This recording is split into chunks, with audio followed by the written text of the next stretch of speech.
Muy buenas noches a todos los asistentes a esta videoconferencia.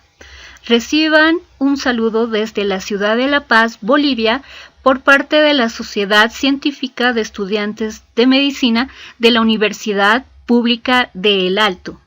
Darles la bienvenida a este evento. De antemano, agradecer la presencia de nuestro ponente del día de hoy. Él es médico cirujano de la Universidad Nacional de San Agustín, Arequipa, Perú. Actualmente es investigador asociado de la CETI, del Instituto de NASA, y director de Bioingeniería y del Centro de Investigaciones en Bioingeniería de la UTEC en Perú. Es ganador del Premio de Innovación Pfizer por sus investigaciones en cáncer y condecorado con un doctorado honoris causa de la Universidad Nacional de San Agustín de Arequipa. Actualmente es Adjunct Staff and Learning Research desde el Instituto Cleveland Clinic y presidente fundador de la Sociedad Científica de Astrobiología del Perú. También él realizó estancias postdoctorales en el Cancer Stem Cell de Stanford en USA y realizó investigaciones para la NASA con el programa G5P10 de Singularity University. Bueno, damos la bienvenida al doctor Julio Ernesto Valdivia Silva, quien el día de hoy nos estará compartiendo el tema de tratamiento molecular e iniciativas de trabajos de investigación en el COVID-19. Ok, bueno, buenas noches. Gracias por la invitación a todos. Voy a compartir pantalla en este momento para que podamos iniciar la presentación.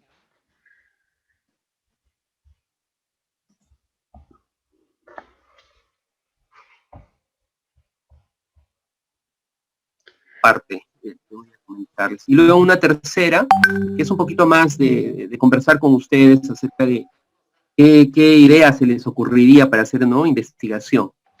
Voy a contar esto, voy a tratar de ser de una manera rápida, pero también muy explicativa, y al final cualquier pregunta, anótenla por favor, para que podamos, anótenla para que podamos responderla, ¿ya?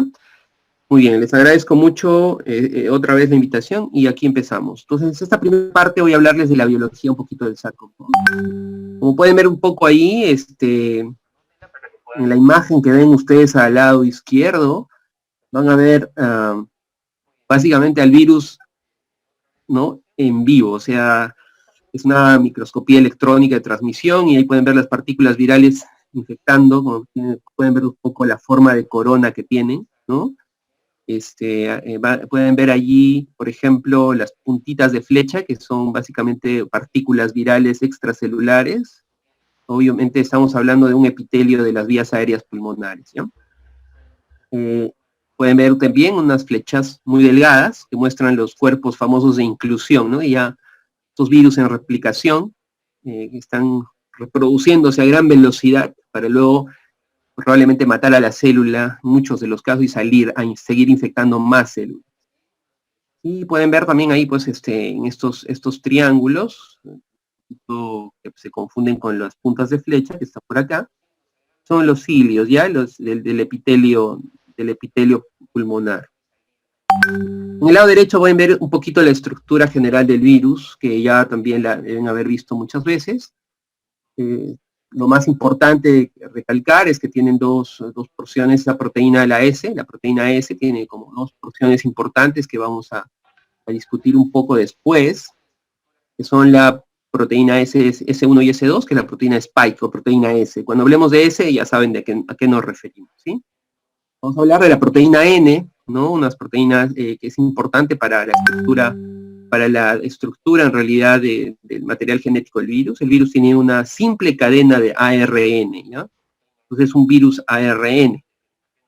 Además hay unas proteínas que van a dar la membrana, es la proteína M, la envoltura que va a dar esa estructura, ¿ya? Es la proteína E. Como les decía, hay una cadena de RNA, ¿no?, que es sentido positivo, porque también hay en sentidos negativos, pero digamos la orientación es positiva. Y acá abajo les estoy poniendo un poco ya la estructura que ha sido cristalizada de esa proteína S, y justamente tiene una porción que se llama dominio de unión al receptor, lo vamos a ver como RBD, ¿no? No es de rebelde, sino es de RBD, Esa va a ser justamente la que se va a unir al receptor que va a estar en el epitelio, ya que es el receptor de la enzima convertidora de angiotensina. Entonces, un poquito en general esa es la estructura y vamos ahora a conversar un poco más de esto. También para contarles que ya, bueno, se hizo la secuencia, ¿no? Toda la secuencia genética del virus, pero lo interesante es en este artículo de Xu, es que muestra este esquema del genoma del SARS-CoV-2, que es importante que también lo tengan en cuenta. Hay una gran parte, ¿no?, que ustedes pueden ver como el ORF1AB. En esa zona básicamente está, digamos, la estructura. Miren, pueden ver ahí una gran cantidad de porciones de N, ¿no?, de proteína N, ¿no?, que es la que estabiliza, y ahí va a tener también bastantes, digamos, algunas secuencias que van a después ser en el futuro algunas proteínas, sobre todo unas proteasas que vamos a hablar después de ellas. Y además pueden ver al costado derecho, ahí está la proteína Spike, ¿no? Y la zona de unión al receptor. También pueden observar una serie, ahí está la proteína E, la M, ¿no? La 10B y la 13, que son importantes, que vamos a verlas después, porque son justamente proteínas que van a servir para hacer una proteólisis, que se llama así, de algunos péptidos que son importantísimos para el virus, ¿no? Y bueno, en el costado está la filogenia, un árbol filogenético, y ahí pueden ver en rojo, los tres, esta es la famosa familia, ¿no? Esta es la familia de los beta coronavirus, y ya hay una subfamilia que es los orto coronavirus, y los sarbecovirus que pueden ver usted acá, hay tres, ¿no? Estos son la secuencia de tres pacientes de Wuhan en China. Se observa pues cómo están bien relacionados, ¿no? En comparación a los otros virus que son de la misma familia, que son los SARS-CoV, ¿no? El famoso síndrome respiratorio agudo severo, que también es una epidemia, digamos, mucho más antigua, y el MERS, que está por aquí, ¿no?, que también es otra que nos ha dado a los humanos. Entonces, de los coronavirus los beta coronavirus, estos son los tres que pueden infectar humanos. Ya, también hay los alfa coronavirus, ahí hay varios que nos infectan y a veces nos han dado algunas gripes por ahí. Pero de los beta coronavirus, estos son los tres y obviamente son severos. El caso de SARS-CoV es la enfermedad es mucho más severa, pero menos transmisible. Ya el beta, en cambio, el SARS-CoV-2 es altamente transmisible. Y ese es el problema que tenemos, ¿no? Muy bien, y eso es un poco hablando de esto, del origen rápido, ¿no? Ahí están los tres beta coronavirus, ¿no?, que definitivamente han causado mucha suspicacia en el mundo, ¿ya? Y muchos decían que el SARS-CoV-2 era hecho en laboratorio, etcétera, y no se sabía cuál era su intermediario. Normalmente estos tres han sido secuenciados y vistos, que están en el murciélago, en diferentes especies, pero hay un intermediario antes del humano, ¿no? O sea, infectaron un intermediario, es donde probablemente se ha dado una serie de mutaciones que los ha hecho adaptarse a que puedan ser, digamos, infecciosos para nosotros, los humanos, ¿no? En el caso del SARS-CoV-2 no se sabía, incluso algunos dijeron que misteriosamente tenía unos parecidos, la proteína S, a unas secuencias del virus del SIDA.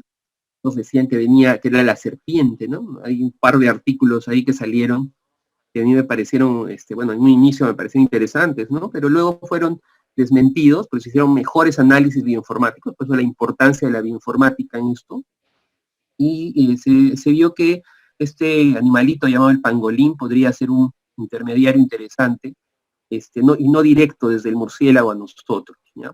Probablemente el pangolín fue ese intermediario que hizo que el virus tenga también una posibilidad de mutación que lleve a que su proteína S pueda ser infecciosa en humanos. Estos tres comparten varias cosas, pero tienen un 86% en las secuencias similares, pero justamente donde está digamos, esta parte de unión, y esa proteína S y también algunas regiones de proteasas han cambiado un poco, y eso ha sido que SARS-CoV-2 por eso es diferente. Vamos a ver un poco en las estrategias cómo ha ido evolucionando esto. Por el otro lado, ya pueden ustedes ver cómo se descubrió este artículo. Descubrió que los virus SARS, mira, desde el 2003, en la revista Nature, demostró que el receptor de la enzima convertidora de angiotensina 2 era la que, digamos, permitía la unión del virus, ¿no? Pueden ver ahí arriba. Entonces, pero no el 1, ¿no? El receptor de la enzima convertidora de angiotensina 1 no tenía, digamos, ningún tipo de efecto, ¿ya? Las células que se usaron fueron unas famosas células, que son las, digamos, las células ELA, por ejemplo, líneas celulares. Entonces se les infectó, se pusieron que puedan ser infectadas, y estas células se les pone anticuerpos, ¿no? Para ver si eso detiene al virus, y solamente poniendo anticuerpos contra ese receptor, que es donde se une el virus, pues la célula vivía perfectamente, ¿no? Entonces, por eso pueden ver ustedes cómo casi todas las células murieron cuando pusieron contra el receptor 1, porque obviamente el receptor 2 estaba libre, ¿no? Entonces los virus infectaron la célula, pues, y la mataron. Pero los que estaban protegidos por el anticuerpo contra el 2, pues sobrevivieron, porque el virus no pudo infectarlos, ¿no? Entonces eso es un poco lo que muestra esa gráfica, ¿ya? Entonces, otra cosa importante son estos dos puntos, que van a llevar a mucho debate actualmente con COVID, ¿no? Un punto importante es el caso de asintomáticos, sintomáticos, casos severos y muertes, ¿ya? Es importante ver eso porque eso nos tiene que llevar a un análisis de decisiones, ¿no? Y actualmente eso es uno de los puntos que todos se preguntan, ¿están bien las cuarentenas o no?, etcétera, ¿no? Mucha gente se pregunta eso y hablan de inmunidad y cosas de ese tipo, que ahorita también voy a tocarles un poquito ese tema. Pero en realidad lo que importa es contarles a ustedes que la mayoría de casos están entre sintomáticos leves y asintomáticos, ¿no? Y ese es uno de los problemas, pues, que, digamos, tenemos con este virus. De esa manera, el virus va por todo lado, se contagia por todo lado, ¿no? Y no, digamos, no es tan agresivo como otros, como ébola, por ejemplo. Al que contagia lo mata, ¿no? Entonces eso hace que también el virus se limite, ¿no? Porque obviamente la persona que lleva el virus pues tiene una enfermedad severa y muere, y eso hace que ya no siga contagiando. También este virus, justo la población más activa es la que comienza a llevar al virus a todo lado, ¿no? Entonces el virus contento, digamos, entre comillas, infectando a todos. ¿Ya? Eso es importante, ¿no? Estamos viendo la figura de la izquierda, ¿no? Es importante decir esto porque ustedes tienen que diferenciar bien lo que es un paciente infectado de uno enfermo. O sea, no es lo mismo. Mucha gente se asusta por los infectados, sí, pues probablemente todos, entre comillas, mucha gente dice que casi el 80% de la población se va a infectar, etcétera. Hay mucha gente que dice diferentes cosas, ¿no? Probablemente sí, la infección probablemente va a llegar un momento en que también vamos a estar infectados con este virus que se va a quedar, ¿no? Que ha venido a quedarse. Que todos esperamos después la vacuna, y algo que es interesante, que es lo que llamamos inmunidad de manada, ¿no? Que es la gráfica de la derecha. Y esa gráfica es un artículo que ha salido en Nature que quería compartir porque es importante hablar de estos temas en momentos de divulgación. Bueno, primero a los chicos que están haciendo algunas preguntas, después voy a leerlas, no se preocupen, voy a responder. En el lado derecho ustedes pueden ver algo que se llama hicieron un modelamiento de cómo reducir esta epidemia, o esa ya pandemia, reducirla utilizando la inmunidad, ¿no? Entonces, la parte A lo que muestra es que nosotros somos tres tipos, o sea, nosotros estamos en alguno de estos tres grupos. Podríamos ser los susceptibles a infección, los que no han tenido, pues, ¿no? El virus negativo y anticuerpos obviamente negativos porque nunca nos hemos enfrentado al virus. Hay un grupo de infecciosos, de esos que están infectados, y bueno, algunos tendrán anticuerpos positivos porque están armándolos, ¿no? Y algunos no, pues obviamente recién se infectaron. Están en el periodo de formar anticuerpos, ¿no? Son los infecciosos. Y luego tenemos a los recuperados, que obviamente ellos ya no tienen al virus, pero tienen anticuerpos positivos. Entonces es importante este concepto, porque los infecciosos siguen haciendo lo que se llama la transmisión, ¿no? Entonces siguen infectando a los susceptibles. Pero los que ya no lo hacen son los recuperados. Ellos ellos son probablemente aquellos que van a llegar a tener una inmunidad, ¿no?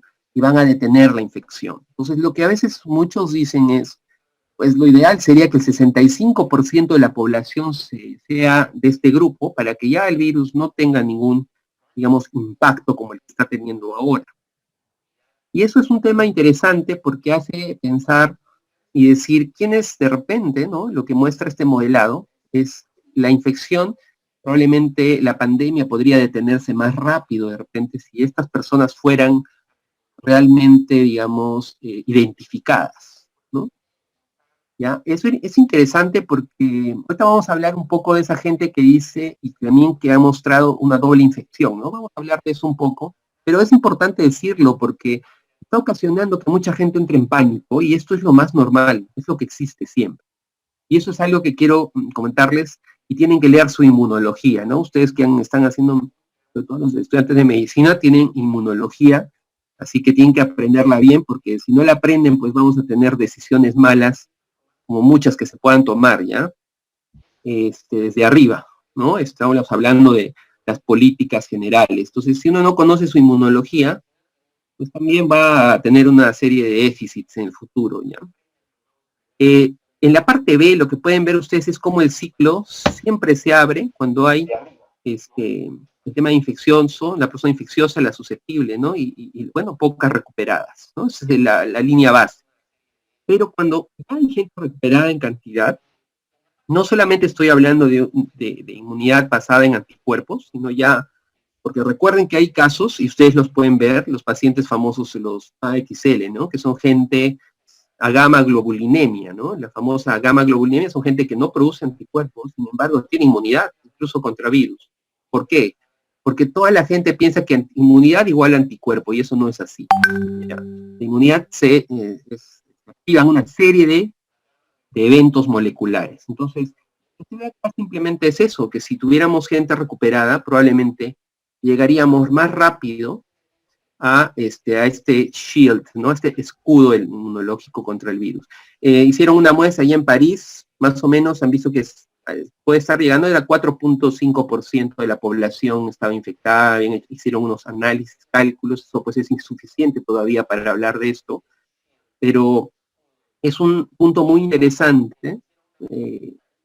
Por ejemplo, otros países sí los han tomado en cuenta, ¿no? Por ejemplo, ha visto que cierta población puede salir a ciertas horas, poblaciones a ciertas edades no, ¿no? Y eso es un tema interesante que sí, bueno, parece que ellos sí leyeron, los asesores sí leyeron inmunología, ¿no? Y esto es lo que les mostraba a ustedes un poco en el tema de que el anticuerpo no necesariamente es efectivo al inicio, ¿ya? Ustedes pueden ver un poco en una primera infección del virus, puede haber una respuesta inmune, por supuesto, existe una respuesta, estamos hablando del lado izquierdo de la gráfica, frente a una curva, ¿no? Ustedes pueden ver la curva, ¿no? Del anticuerpo, como les puede decir, de respuesta al virus. Hay gente que probablemente haga también una infección, porque sí es, ¿no? Hay gente que puede hacer una respuesta hiperinflamatoria de anticuerpos que de repente también ayuda a que el pulmón o la enfermedad sea más seria. También puede darse ese punto y esto es importante decirlo. Pero lo que es importante es que no todas las personas hacen una inmunidad al inicio. Es por eso que nosotros tenemos refuerzo de vacunas, ¿no? Cuando hablamos, por ejemplo, el virus, y pongo el ejemplo de la hepatitis B, ¿no? ¿Cuántas veces tenemos que poner el refuerzo? Bueno, depende de la vacuna, ¿no? Me van a decir, sí, pues, pero hay gente que pone una al mes y otra al año, ¿no? Un refuerzo al mes, a los 2 meses, y luego otra al año, ¿no es cierto? Entonces, ¿por qué hacen eso? Porque justamente toda inmunidad es así. Habrá una por la población, quizás un 5 a 10%, y ya tenga inmunidad desde la primera vez que tiene el contacto con el virus. Pero la mayoría de la población probablemente no. Necesitará un segundo refuerzo, porque se ha visto la duración. Eso se llama cinética del anticuerpo. Entonces, esa segunda dosis va a hacer que ya ahora 50% de la población sea la que tiene la defensa, ¿no? Y de repente recién en la tercera es cuando la población tiene una gran, digamos, posibilidad de ser realmente inmune, ¿ya? Entonces, por eso también los refuerzos. Entonces, es importante eso, la correlación con la protección, ojo, el anticuerpo no es realmente igual a la inmunidad, porque estas respuestas hacen que la infección probablemente en la segunda vez sea mucho más leve, ¿no? Pero si es una de esas personas que más bien tiene una respuesta muy agresiva, de repente lo que está haciendo es, sí, tiene una respuesta muy buena, pero esa respuesta inmune de repente se está yendo al lado de la patogénesis, o sea, el anticuerpo más bien está haciendo más daño.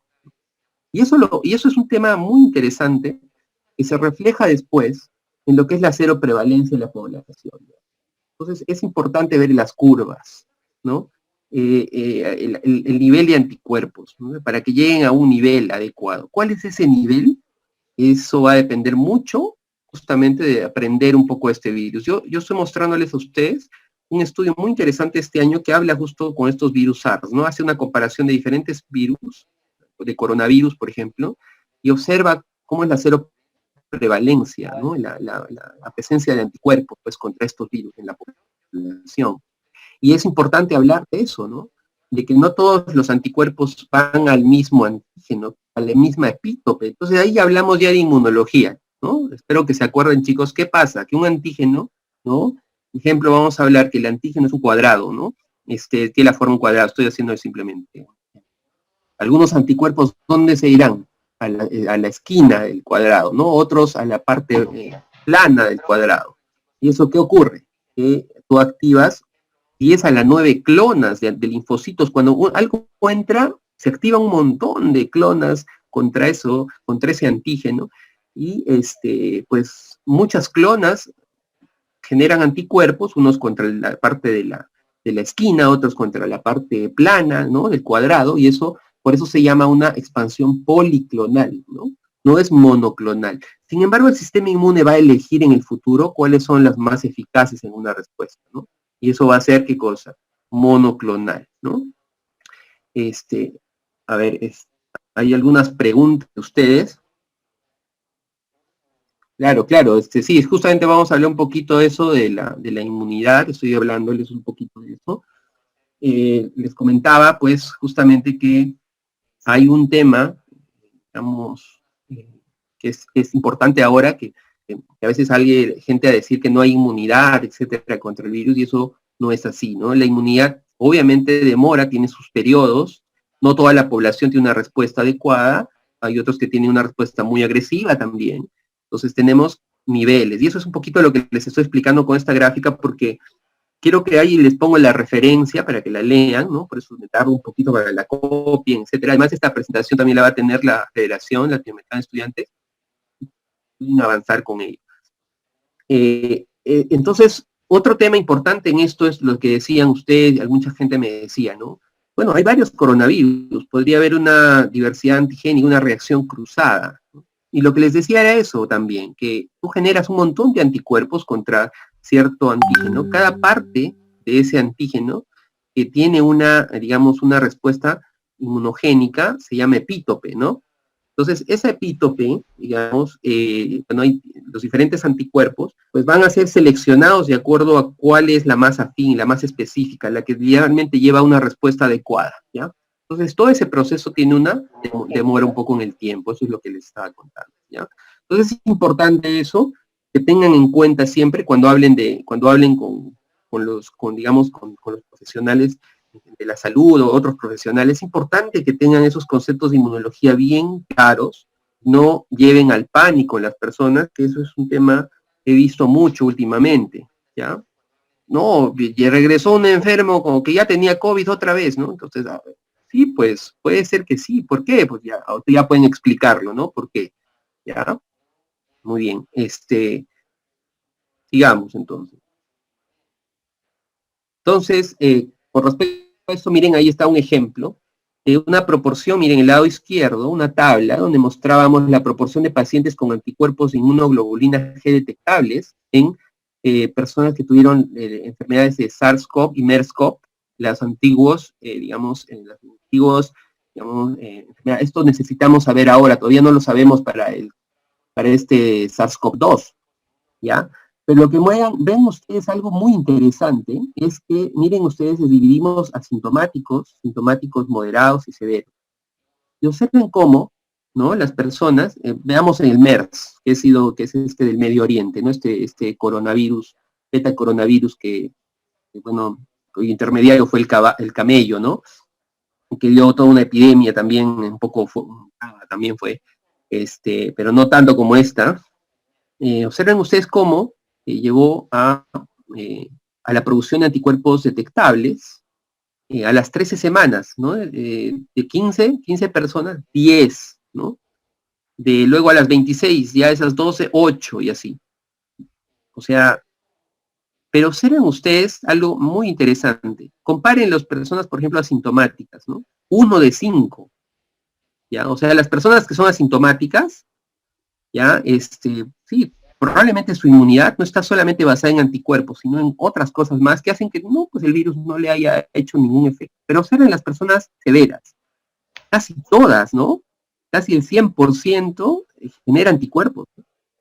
Entonces, la severidad de la enfermedad también probablemente está reflejada un poco también en la velocidad en que va a adquirir inmunidad. Obviamente, si tiene síntomas severos y si sale la enfermedad, probablemente tenga menos probabilidad de enfermarse otra vez, ¿no? Eso es lo que más o menos está mostrando esta gráfica con los virus, beta coronavirus antiguos. No sabemos todavía mucha información del SARS-CoV-2, pero probablemente es así. Miren ustedes en el lado derecho, la gráfica mostrando SARS-CoV-1, ¿no? Un poquito, esa información, que mostraba cómo, por ejemplo, la presencia del anticuerpo relacionada a la agresividad de la enfermedad, ¿ya? Ya vamos a conversar ahí, escriban sus preguntas ahí en el chat, chicos, y voy a responderlas ahí poco a poco mientras avanzamos. Lo que sí era importante era, por ejemplo, en el caso del SARS-CoV-1, ¿no? O sea, obviamente vamos a hablar un poco de los mecanismos donde podemos atacar ahora en el tratamiento, pero estoy haciendo todo un preámbulo para que entiendan todos los aspectos, ¿no? Por ejemplo, la presencia de, ¿qué les decía, no? Anticuerpos que van a enfrentarse contra las epítopes de la proteína S. ¿Cuáles son las dos epítopes más interesantes? La S1 y la S2. Miren, la presencia, por ejemplo, de S1, para algunos, probablemente en el momento cuando llega el virus, ¿no? Eso es lo que está mostrando en qué momento el virus, digamos, en qué momento están los anticuerpos, ¿ya? Son positivos o negativos, ¿ya?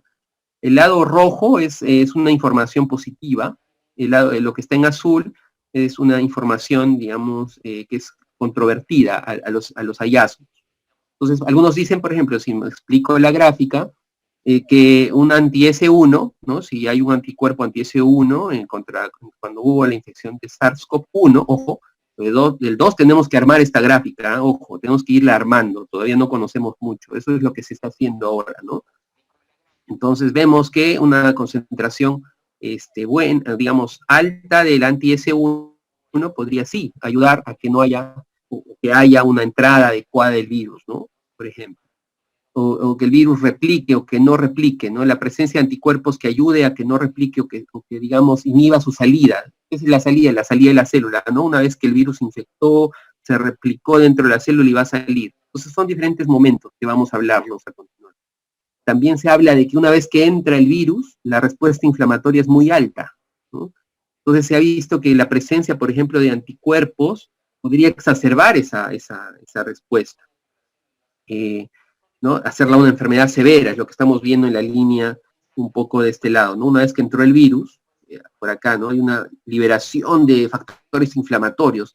Entonces, ¿qué es lo que uno busca ahorita? Le vamos a ver una estrategia interesante, es que el virus no entre y que de repente hay una respuesta previa para el virus sin dañar a la célula donde entró. Entonces vamos a ir pensando en una estrategia, después les voy a decir cuál es. Entonces, lo que se ve es que sí, a la entrada del virus, hay una gran inflamación posterior a la entrada, se refleja así probablemente en diferentes tipos de anticuerpos, ¿ya? Entonces, lo que estamos haciendo aquí es una relación entre algunos anticuerpos producidos, con, digamos, enfermedad severa o no, ¿no? Por ejemplo, incrementa la producción de interferón gamma, por ejemplo, que es súper inflamatorio, ¿no? O anexina 2, que lleva, eso ya tenemos que ver en temas de apoptosis, antiapoptosis. o anticuerpos contra N, que es la proteína que, digamos que es una de las proteínas, ¿se acuerdan?, que es importante para la estructura viral, la estructura de su material genético, ¿no? Entonces, se ha visto que esto, por ejemplo, lleva incluso la presencia de ese anticuerpo contra esa proteína del virus, en este caso el SARS, llevaba un incremento de una actividad inflamatoria con interleucina 11, ¿no? Y hay dos estudios que dicen ello. Entonces, lo que mostramos aquí es que no necesariamente la presencia del anticuerpo debe reflejar inmunidad. O sea, hay muchos mecanismos más para decir eso, pero sí se da inmunidad, siempre hay inmunidad. Lo que pasa también es que hay que evaluar cómo es la respuesta de esta persona. Y eso es un poco lo que quiero contarles, ¿no? Así que no digan cuando digan, oye, hay inmunoglobulina, no hay muchos anticuerpos, no generamos anticuerpos. Los anticuerpos también pueden ser los causantes de que la enfermedad sea más exacerbada en algunas personas, no en todas. ¿Ya? Eso es súper importante y eso es inmunología pura. Es inmunología, ¿ya? Esto lo vamos a conversar en sus preguntas, ¿ya? Más adelante. A ver, por ahí he visto una preguntita también.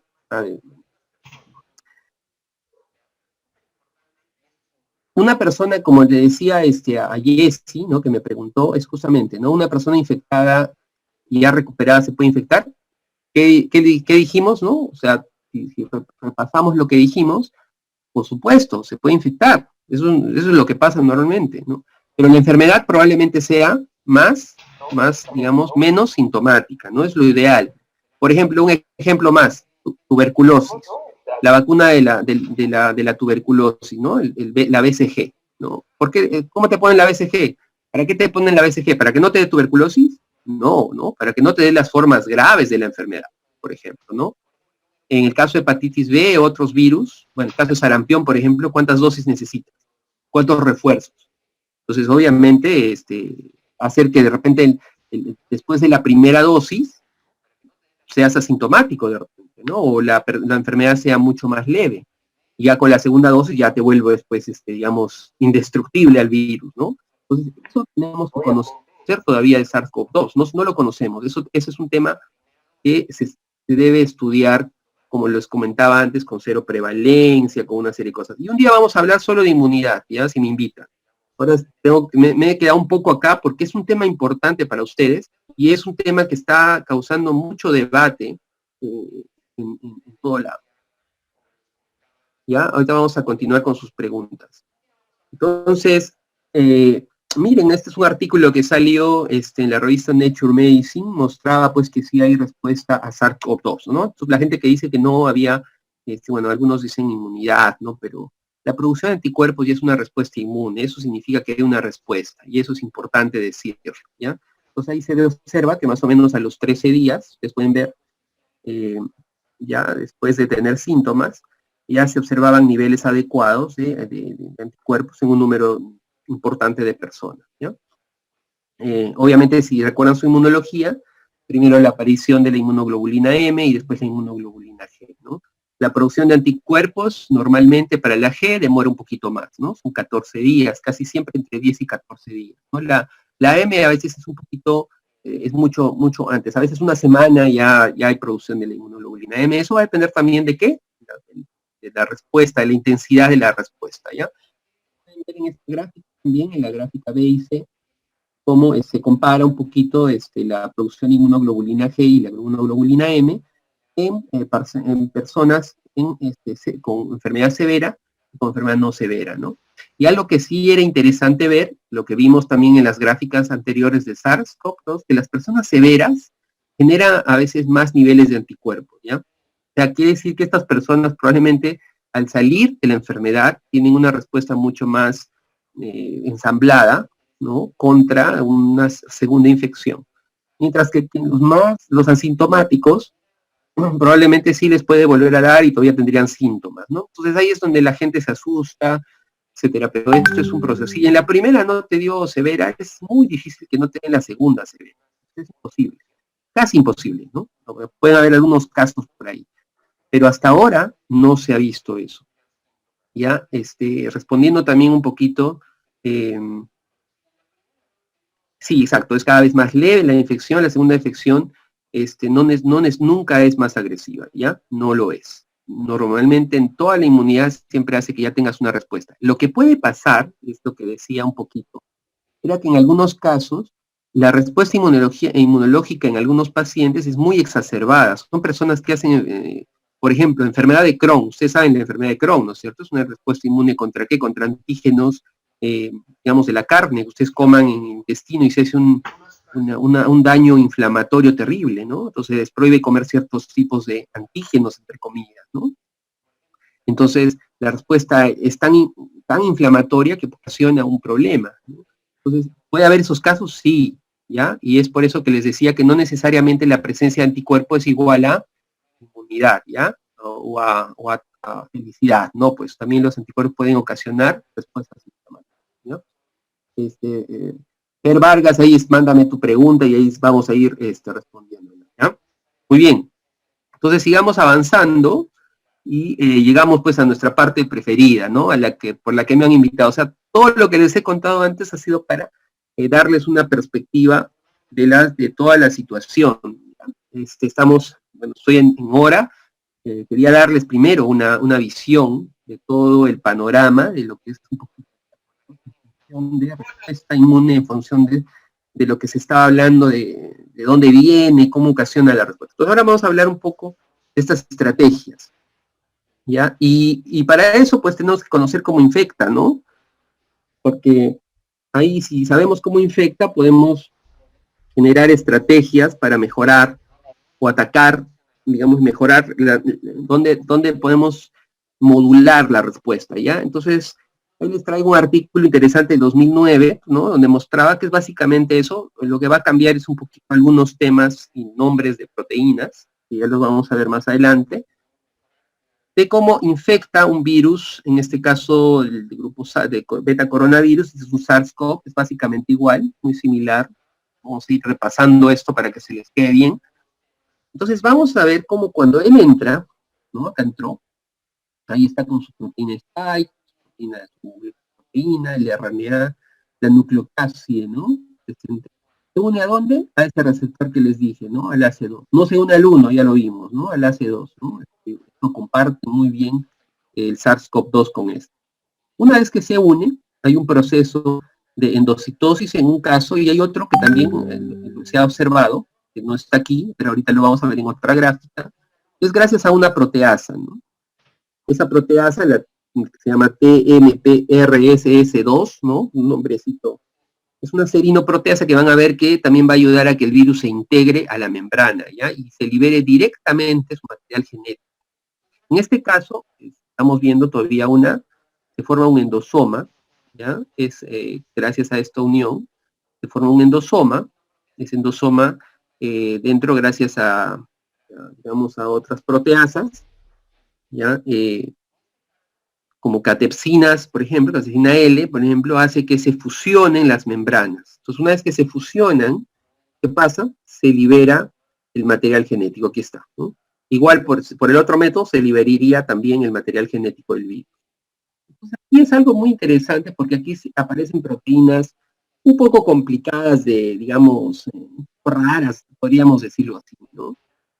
O si ustedes se acuerdan del HIV, ¿no? De proteína del virus del SIDA, este virus para infectar tenía ¿se acuerdan? Una retrotranscriptasa, ¿no? Que pasaba su ARN a su ADN y ese ADN recentraba en la célula y hacía todo el problema. Este no. Este también es un virus ARN, pero su mecanismo es digamos, muy diferente, ¿no? En este caso, este material genético, ya, entra es, digamos, copiado, es decir, replicado por una replicasa, entra a una serie de proteínas que las vamos a contar ahorita un poquito más, en otra gráfica, pero gracias a estas, ¿se acuerdan sus versiones 1AB, la PP1A, etcétera, que la vimos en ese esquema del genoma? ¿Ya? Genera unas pequeñas proteínas que las vamos a ver cómo hacen. Hay incluso una polimerasa, una ARN polimerasa dependiente de ARN. Hay proteínas, por ejemplo, que se llama una traducción libre de ribosomas, incluso son unas proteínas un poco que el virus trae, que hace que este RNA, por un lado, se replique, y pues tiene ahí todas digamos, todo en un mensajero, ¿ya? en un sentido inverso, etcétera, eso no los vamos a comentar ahora, pero lo que va a pasar es que todas esas proteínas, perdón, ese RNA mensajero vaya a el proceso de traducción, ¿ya? Por otro lado, esta replicasa lo que va a hacer es que haya más de este RNA genómico que después se integre a las proteínas que ya generó pues nuestro retículo endotelial, nuestro aparato de Golgi, va a llevar a, pues, justamente al ensamblaje, ¿no?, de esto, y va a llevar a un nuevo virus. Pero lo interesante es que quiero que vean ustedes, hay una serie de efectos acá de pequeños proteasas que van a partir estas pequeñas proteínas, van a hacer otras. Eso lo vamos a conversar un poquito más. Aquí la gráfica, digamos, no es tan explícita, pero lo que quiero que vean en esta es justamente eso, dos cosas. La primera, que hay una replicasa que lleva hacia que haya cadenas de ARN, y por otro lado, hay una línea que lleva a la producción de ARNs mensajeros de todas las proteínas importantes que van a servir luego de traducidas para el ensamblaje del virus, ¿ya? Y luego la liberación de este virus, o de muchos virus, ¿no? Esa maquinaria, usando la maquinaria nuestra, el virus va a sacar muchos virus, ¿ya? Entonces eso es importante. Esta gráfica la pueden obtener también en esas referencias. Todo lo que les estoy poniendo, les he puesto referencias para que ustedes puedan buscarlas perfectamente, ¿ya? Y leerlas si les interesa. Entonces, nos vamos a las estrategias. Y ahora sí hablemos del SARS-CoV-2. Entonces, en ese sentido, lo interesante, digamos, aquí, es que ustedes vean, primero, los momentos y las estrategias generales contra SARS-CoV-2. La primera es, obviamente, contra el virus, ¿no? Y acá está con la célula siendo infectada, ahorita vamos a hablar de esas estrategias. Y otra estrategia contra la respuesta inmunológica muy, muy agresiva que produce el virus una vez que infectó. La respuesta es agresiva y a veces hace mucho daño y por eso encuentran estos problemas inflamatorios, ¿no? Dímero D, han visto, ¿no? Una elevación de una serie de factores inflamatorios que vamos a ver cómo los vamos a inhibir después, ¿no? Ahorita ahí están los nombres ahí de algunos, ahorita vamos a hablar de ellos para que se den cuenta. Luego está un grupo de tratamientos que están ya de moda, que son los plasma convalecientes, ¿no? Esas personas que se han recuperado, que justamente probablemente muchos de ustedes ya se infectaron y ni se dieron cuenta que están infectados, pero están ya con anticuerpos. Probablemente son la salvación para mucha gente que está sin producir, sin una respuesta adecuada, ¿no? Eso es interesante, ¿no? Justamente ahorita hay ya estudios clínicos, incluso en el Perú ya se están, digamos, al Instituto Nacional de Salud que regula estos estudios clínicos acá, se les están presentando estrategias, ¿no? Y hay dos estrategias de querer armar esto. En el mundo ya hay varias, ¿no? Que van a hacer estudios clínicos, ¿no? Los famosos clinical trials que le llaman, ¿no? Y contarles a ustedes que todos estos fármacos que he puesto aquí son los que más se están usando ahorita en estudios clínicos. Entonces vamos a hablar un poquito de ellos. He elegido algunos, uno o dos representativos de cada grupo, y los vamos a dividir, ¿no? Vamos a hablar entonces un poco de estos de aquí. Luego, lo del plasma convaleciente no les voy a contar mucho ahora, porque es un tema, bueno, históricamente, ¿no? Incluso en 1918, con la famosa gripe española, ayudó a salvar mucha gente, y en ébola, por ejemplo, hay estrategias de plasma convaleciente, etc. Hay muchos estudios interesantes. De vacunas les voy a hablar un poquito, he buscado una referencia interesante, les voy a mostrar un poquito en resumen de qué se trata, para que tengan las estrategias de las vacunas, ¿ya? Y bueno, también aquí este artículo, que es de un chinito, ¿no? Obviamente, me puso referencias de la medicina oriental, ¿no? Algunos, digamos, probablemente sería, si hubiera escrito el artículo, hubiera puesto mis hierbas, pues, ¿no? Mis hierbas de los Andes, un poco ahí para ver. Pero en este caso, lo que ha pasado ahí, pues el chinito ha puesto sobre un poco la medicina del lado, digamos, oriental versus la del oeste, etcétera, ¿no? En el gráfico son estrategias, sí, pero que buscan evidencia científica es importante, ¿no? Entonces, si hablamos un poco de las de acá arriba, les voy a contar un poco, vamos a dividir un poco los grupos de fármacos en esos fármacos que evitan, ¿qué cosa? La entrada, ¿ya? Eso vamos a hablar un poco de eso primero, los que evitan la entrada. aquí están los dos efectos, miren, la endocitosis o el uso de esta proteasa, serinoproteasa, que está presente, que va a hacer que el virus directamente se fusione a la membrana, ¿no? Entonces tenemos que hablar de mecanismos que tienen que ver con la entrada del virus, punto uno, ¿no? Mecanismos que incluso podría ser anticuerpos, en el caso de que ya hayan anticuerpos, pues eviten que esa proteína Spike se una al receptor, ¿no es cierto? Entonces son estrategias que evitan la entrada. Muy bien, vamos a ver eso. Luego, hay otras estrategias que tienen que ver con ¿qué? Con la replicación del virus, con todo este proceso de aquí abajo. Cuando el virus deja su ARN, ¿no? La síntesis, ahí está, de este ARN que pueda servir para más RNAs de virus ensamblados, ¿no? Y hay una proteína aquí interesante, que es esa proteína que se llama la proteína RPS, que es esa proteína de la polimerasa de ARN, ¿no? Dependiente de ARN, por eso se llama RDRP, que es justamente la proteína que va a ayudar a que esta síntesis de ARN se haga. Luego, cómo estas proteínas se van a sintetizar, bueno, este material genético se sintetiza en algunas proteínas por un mecanismo diferente a ribosomas, les conté, que crea unas poliproteínas, y además dentro de esas poliproteínas se genera unos proteosomas que son virales, como el 3CL-Pro, ¿no? Vamos a poner ahí, que es muy importante, una proteasa importantísima en los SARS, estos virus betacoronavirus. ¿Qué hacen? Rompen esto, ¿no? Y ahí justo se libera una de estas, que es la que hace que se prolifere el ARN, ¿no? Entonces, esta gráfica ya les muestra un poquito más todos los mecanismos.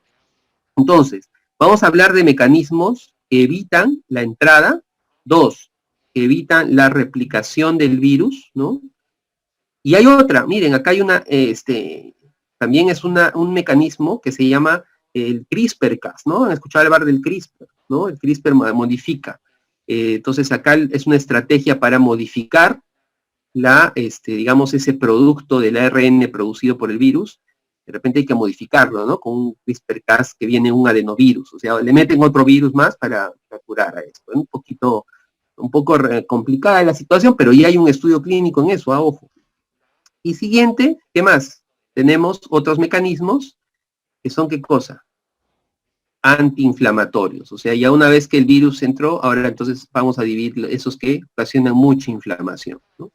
Como por ejemplo, que van a ir en contra de estos factores muy inflamatorios. El crecimiento, por ejemplo, el factor de crecimiento de colonias granulocito monocito, interleucina 6, TNF-alfa, etc., ¿no? Entonces, son mediadores de inflamación.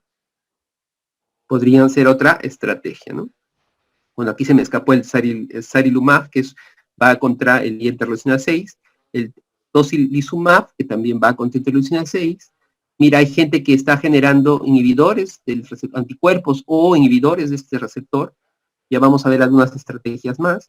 Contra los sistemas de fusión, ¿no? Hay una proteína acá que es importante para la fusión, que es con siete dominios, ¿ya? Es la HR2P también, un inhibidor de eso, la EK1 que inhibe otras proteínas, digamos, quinasas, ¿ya? Arbidol que inhibe justamente esta fusión, ¿ya? Por acá vamos a encontrar otras que ya conocemos de manera interesante la entrada, por ejemplo, baricitinib o la cloroquina. Acá está la hidroxicloroquina. Vamos a hablar de eso también un poquito. Entonces, vamos a hablar de esas. Estas que inhiben a la proteína que produce más síntesis de RNA, mira, ahí está remdesivir, ¿ya?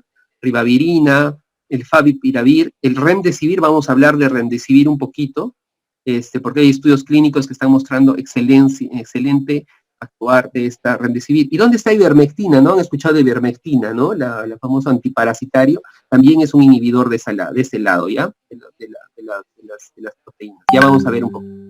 Lopinavir y ritonavir también es un inhibidor de la proteasa. Y el Camostat es un inhibidor de la serinoproteasa que evita que el virus se fusione directamente, ¿no? Entonces son los dos mecanismos de entrada. Entonces vamos a hablar un poquito de ellos y vamos a avanzar en eso, ¿ok? A ver, creo que hay una ahí para no avanzar tanto. Ok, bueno, están hablando de los certificados, ok, ese es otro tema entonces. Pues vamos más allá de eso, yo no tengo que ver. Entonces, un poquito ahí, contarles, mira, esta estrategia. Resulta que en este artículo lo que muestran muestran a todos, ya, es que esta gráfica, Hoffman muestra que él dice, oye, si SARS-CoV-2 con SARS-CoV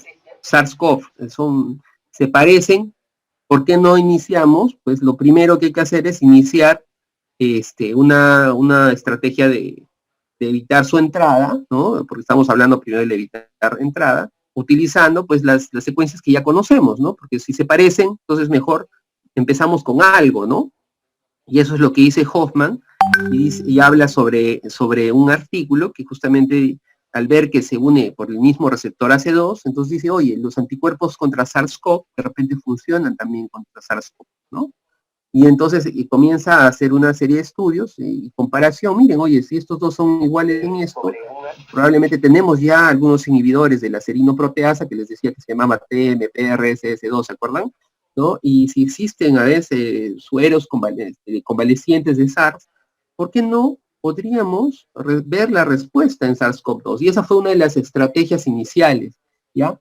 Y ahí pues se hicieron una serie de estudios, ya incluso a nivel de las proteínas S1, S2, ¿se acuerdan, no? Ya ustedes ya ahorita son capos, ya saben que es el S1, S2, pues decían estado atentos desde el principio, ¿no? Están viendo ahí un poco la similitud de algunas áreas, miren, alta similaridad y baja similaridad de las zonas de unión, ¿no? ¿Se acuerdan de las zonas de unión al AC2, ¿no? Y la proteína Spike, o de la S, ¿no? Con sus dos, acá están sus epítopes. Entonces, es interesante ver que en este artículo ustedes van a ver esa estrategia.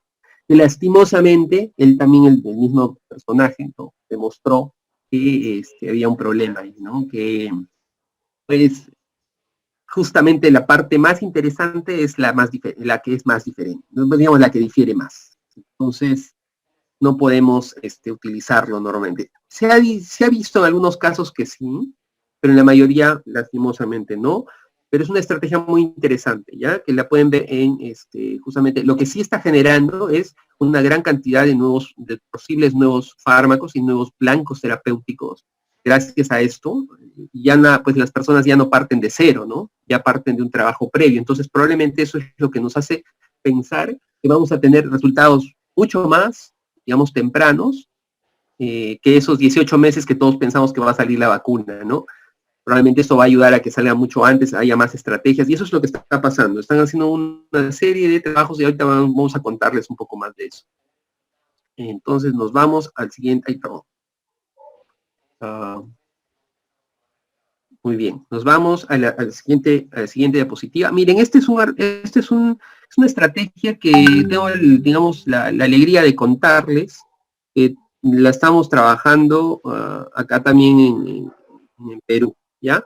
Les voy a contar un poquito. Bueno, lo que pasa es que esta célula humana, ¿no? Como ustedes saben, lo que queremos es evitar la unión de la proteína S al receptor, ¿no es cierto? Entonces ya hay varios estudios, por ejemplo, que dicen, oye, hagamos un antirreceptor AC2, otros dicen, no, hagamos mejor, sí, pues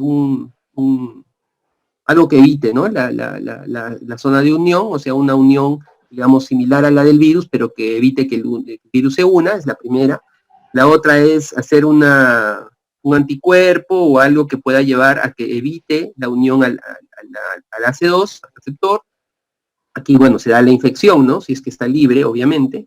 Y esta es la estrategia que estamos armando, ¿ya? Les voy a contar que junto con una investigadora, se llama Melanie Cornejo, aquí en Perú, que tenemos colegas, junto con obviamente un chinito tiene que estar metido, ¿no? Y Robert Cruz, que es justamente el autor de este artículo, que habla sobre estrategias terapéuticas.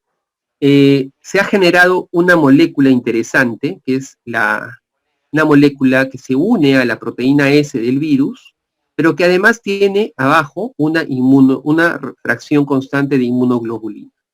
¿Por qué haría eso yo? Bueno, primero evitar la unión, lo cual ya se está haciendo un estudio clínico importante en Australia, ¿no? De análogos AC2 para unirse a la proteína S, y de esa manera evitas digamos, que entre el virus. Pero yo, bueno, y digamos, la estrategia esta, no digo yo porque es una idea de muchas personas, era que la AFC llame a una respuesta inmunológica antes de la entrada del virus a la célula, ¿no? Entonces eso hace que haya probablemente un incremento de la velocidad de liberación del virus. Esto es súper interesante porque ya tenemos la molécula produciéndose en células, en una línea celular llamada CHO, y próximamente la estamos trayendo acá, y bueno, lo que hay que hacer es la purificación y que entre a un estudio clínico, que acá probablemente va a salir, ¿no? Entonces con este grupo de clínicas AUNA, ¿no? Estamos trabajando entre la Universidad, la UTEC, esta universidad donde estoy yo, en la dirección de bioingeniería, y vamos a ver cómo podemos ayudar en esto, que es muy interesante la estrategia, ¿no? Y si no, igual va a dar bastante información sobre el virus y su biología, ¿no? Y esto es justamente ya hablemos del camostat. ¿Se acuerdan del camostat dónde estaba? Bueno, yo sé que no me pueden responder por ahí, pero les cuento que el camostat, si recordaran la gráfica anterior, ¿no? Las gráficas, solo para que vean rapidísimo, aquí está, ¿no? El camostat se une inhibe la serinoproteasa, ¿no? Para que no haya una fusión. Entonces, una estrategia, ya les he mostrado una estrategia aquí, de evitar la entrada. Otra estrategia aquí es el uso de camostat. Miren este estudio, también está en estudio clínico actual. El camostat, observan cómo ustedes ven la entrada del virus ha disminuido muchísimo, ¿ya? Utilizando el camostat, ¿no? En diferentes dosis. Pueden observar ustedes cómo hay una disminución de el ingreso del virus, del SARS, hasta el SARS-2, ¿no? Lo cual es interesante evaluar la entrada, pues, del virus está siendo detenida con este fármaco que inhibe a la proteasa de fusión. Pero todavía, ustedes dirán, pero todavía hay entrada, claro, porque está utilizando el otro mecanismo, ¿no? Porque hemos visto que hay dos mecanismos. Entonces, este es de fusión directa, de la membrana del virus a la célula, y la otra era por endocitosis, ¿no? Entonces ya está, ya. Espero que se acuerden. Son mis alumnos, les tomaré el examen, ¿no? Muy bien. Entonces vamos al siguiente tema, que es la cloroquina, ¿no? Seguimos en mecanismos de entrada, ¿no? ¿Se acuerdan dónde actuaba la cloroquina? Bueno, ahorita me van a contar. Y la hidroxicloroquina se vio que es mucho menos tóxica que cloroquina en varios estudios. ¿Ya? Este es un artículo que todavía no tiene una revisión seria, sin embargo, lo que ha mostrado in vitro es que sí se observaba, ¿no? Ustedes pueden ver cómo, así en micromolar, por ejemplo, aquí, ¿no? Y bueno, aquí hay menos que cosa, carga, ¿no? Menos carga viral, ¿no? En un proceso de post-infección, ¿no? Y acá incluso en un periodo de preinfección, o sea, poniéndole, digamos, la cloroquina o la cloroquina en el medio, se observaba que había una cierta también inhibición de la entrada del virus, ¿ya? Entonces, digamos, estas gráficas lo que muestran un poco es que tanto en pre o post-infección, in vitro, ojo, mostraba una respuesta positiva. Pero ¿qué ha pasado con cloroquina? Pues este artículo salió, ¿no? Ustedes pueden ver ahí, es el de Gautret, de Francia, que todo el mundo dijo, no, es el primero que salió mostrando cómo hidroxicloroquina disminuía en días, ¿no es cierto?, el porcentaje de pacientes enfermos, ¿sí? Incluso quitaba la positividad, no pueden ver ustedes cómo bajaba. Y con la línea verde, si le agregabas acitromicina además, ya, bajabas, pero así a cero, ¿no? El porcentaje de la positividad de las muestras. Lo que mostraba, pues, que estabas haciendo algo espectacular. ¿Cuál ha sido este problema? ¿Cuál ha sido el tema de este artículo? Es que ha causado digamos, mucho movimiento, entonces, para el uso de hidroxicloroquina, citromicina, ¿no? ¿Por qué hidroxicloroquina? Pues por los efectos que nosotros vamos a ver. Y la citro, para evitar la complicación posterior, ¿no? Porque toda entrada de virus, igual cuando ustedes se enferman con una gripe, después, pues, si no se cuidan, viene una bacteria, ¿no? Y la enfermedad continúa y se hace a veces mucho peor. La entrada de citromicina parece que ayudaba también a que haya una menor complicación. O sea, esa era la explicación, ¿no? Del mecanismo de usar contra un proceso viral, ¿ya? Y además también habían estudios previos con SARS-CoV, ¿no? Con esto que demostraban una positividad, o sea, es que no se lo inventaron, sino que ya había, digamos, algunos datos positivos mucho más interesantes con el virus SARS-CoV, el 1, ¿no? Sin embargo, salen 2 estudios más, ¿ya? Uno que sale un poco controversial, que es el de Barbosa, lo pueden encontrar, todavía, entonces, pues, bueno, lo que van a encontrar ustedes en la red es que está sometido a New England, pero deben estarlo estudiando bastante, ¿no? Deben estarlo revisando ahí, porque hay algunos errores un poco interesantes que, bueno, no vale la pena contar, pero sí es un estudio que muestra un resultado un poco entre positivo y negativo, ¿ya?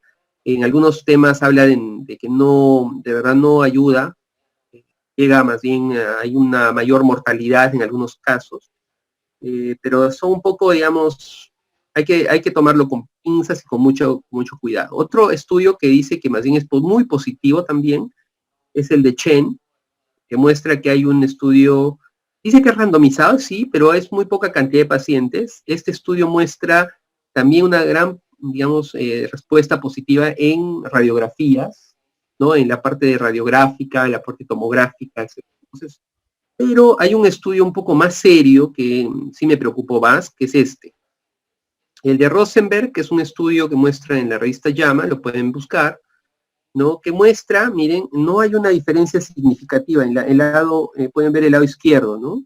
La respuesta en días, ¿no? En realidad sí muestra, ¿no? Acá está, mira, hidroxicloroquina más acitromicina. ¿Qué es lo que está mostrando más bien, no? Si ustedes ven una línea un poco superior a la de ninguna droga, o sea, no hay una diferencia, más bien mostraría en cierta forma que algunas personas en realidad no, igual se mueren, ¿no? O sea, es un estudio un poco, digamos, negativo. Ya muestra que no hay una diferencia en realidad, aunque puedas la curva, no hay una diferencia significativa entre una mejor o peor respuesta frente a hidroxicloroquina acitromicina, ¿no? Eso es lo que dice Rosenberg. ¿Ya? Y además muestra un poco el tema de los efectos adversos. Obviamente el más importante, han visto ustedes, es la diarrea, ¿no? Y ustedes saben que hidroxicloroquina hay que evaluar mucho el electrocardiograma. ¿Ya? Bueno, él muestra que no hay una diferencia significativa en sí. Y bueno, eso es un punto que hay que discutirlo, ¿no? No es el motivo ahora de hablarles de la parte clínica, pero sí quería contarles que hay una todavía controversia en esto. Hay unos que ya lo han tomado como positivo, pero en realidad todavía necesitamos estudios. Un estudio que sí me parece interesantísimo sobre este tema es el de Yeleris, que acaba de salir en New England Journal of Medicine, un estudio observacional importante, pero con pocos pacientes también, pero que sí muestra que no hay diferencia significativa entre el uso de hidroxicloroquina y la probabilidad, digamos, libres de evento, ¿no? En días, ¿no? No hay una diferencia, digamos, que diga, wow, ¿no? Como otros autores que sí. Entonces, creo que hay que esperar un poquito más y ver un poco estudios más, mayor estudios que tengan este tema, ¿no? Sobre todo observacionales a más, digamos, con mayor número de pacientes, ¿ya? Entonces hay efectos, hay positivos y negativos. Los efectos de cloroquina, miren cómo les pongo ahí un resumen otra vez de todo el proceso. Entonces ya les contaba, ¿no? ¿Qué pasaba? Que cloroquina, al parecer, lo que hace es subir el pH del endosoma, ¿ya? Le sube el pH, y al subirle el pH, pues también evita que haya fusión de membrana. Por otro lado, se ha visto que cloroquina también, hay unos estudios que inhiben la vía digamos, de inflamación, ¿ya? Entonces, por eso lo pongo acá, a nivel celular. Y por eso es que algunos dicen, no, es un efecto positivo, ¿ya? Esta fosforilación de las famosas MAP quinasas, ¿no? Que llevan al factor de nuclear kappa B, etcétera, etcétera. Hay un proceso ahí inhibitorio. Otro efecto que se ha visto también, que, bueno, aquí está, ¿no? El pH que les comentaba. Algunos hablan también de la unión, es un poco contradictorio, pero sí, o sea, no hay un mecanismo bien establecido, ¿ya? Hay varios puntos, miren, hay 4 puntos interesantes que podemos evaluar de cloroquina. Entonces estamos hablando del pH, estamos hablando de la unión, probablemente, ya, pero a nivel interno, yo estoy, lo que más ha dado evidencia, y ahorita vamos a ver, y hemos visto, ha sido el tema del pH y la liberación, entonces en realidad la fusión de la membrana en los endosomas, ¿no? Donde está por el aumento del pH, ¿ya? Y otro efecto es a nivel de las proteínas en el retículo endoplásmico, que pareciera que hay una división de la producción de proteínas con cloroquina. Estos efectos, estos 4, vamos a analizarlos un poco en otro momento, pero digamos para avanzar, le quiero contar que pues es otro de los mecanismos interesantes para evitar la entrada del virus, ¿no? Bueno, en este caso ya hablando más abajo ya sería el de la replicación del virus, ¿no? La liberación, obviamente. Entonces estamos en esos efectos. Esta es una droga que es la ivermectina, ¿no? Estábamos hablando de la ivermectina, ¿se acuerdan? La ivermectina ahorita está de moda también, porque se está sacando en estudios clínicos. ¿Ivermectina a qué nivel iría?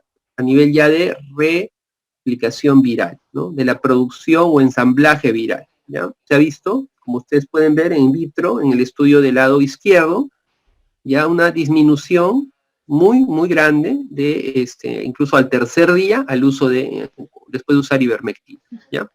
Eso es viendo un poco en la producción del RNA viral. Cuando se ha visto sus mecanismos, ya se está hablando que ivermectina evitaría pues justamente digamos, todo el mecanismo bueno, que se ve entre el citoplasma y el núcleo para estas proteínas, digamos, en general, llevar la producción de, digamos, factores que puedan ayudar al virus, ¿no? Estas proteínas que nunca hemos hablado en los mecanismos que tenga que ver el núcleo, ¿no? Pero sí hay probablemente potenciadores, es lo que se dice, que las proteínas virales, de alguna forma, potencian esa infección o esa velocidad de acción por ejemplo, en el caso sí de los ribosomas, para el mensajero que son estas proteínas, la E, la M, la N, ¿no? Entonces, hay un mecanismo ahí que se dice que ivermectina impide que eso se dé. Ya eso lo vamos también a discutir más. Es muy interesante los estudios que se están dando ahora para ivermectina, ¿no? Aquí tienen un ejemplo también con otro, que ya es el remdesivir. ¿Qué hacía remdesivir? Bueno, si no se acuerdan, él va a nivel de inhibir la RNA polimerasa dependiente de ARN. O sea, la proteína, que fue después de ser, ¿se acuerdan?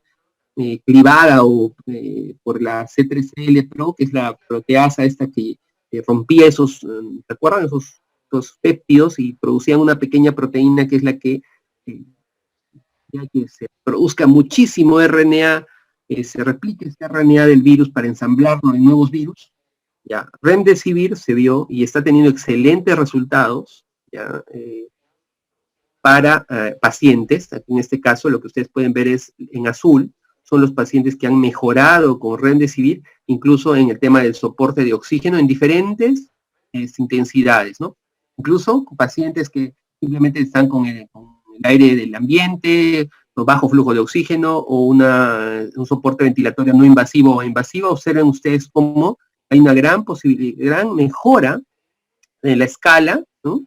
El número de pacientes que utilizan, digamos, este tratamiento con remdesivir. Entonces, es muy prometedor remdesivir actualmente y está entrando en varios protocolos de tratamiento. Entonces, ¿dónde está la acción? Ya saben, ¿no? Nivela RNA polimerasa dependiente de ARN, o sea, deja que el virus deje de producir más copias de su ARN viral. Eso es lo que hace el remdesivir. ¿Listo? Aquí está también mostrando eso, ¿no? Una gran mejora clínica, ¿ya? Ahí está la primera gráfica. La segunda, miren cómo en todos los casos mejora la respuesta en varios días, ¿ya? En todo aspecto, digamos, con respecto al soporte ventilatorio. En el caso de las edades, incluso en personas que tienen mayor riesgo, de 70 años, por ejemplo, de edad, observen ustedes la incidencia de mejora clínica, ¿no? Es importante decir, remdesivir realmente es uno de los fármacos de elección, ¿ya? Y ya saben dónde actúa, ¿no? Es mecanismo molecular, ¿no? No es así nomás, así que eso es importante.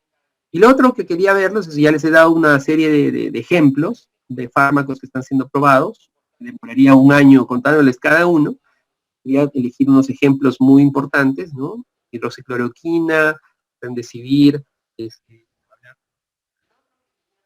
¿no? Que se está utilizando, inhibir la serinoproteasa, ¿se acuerdan?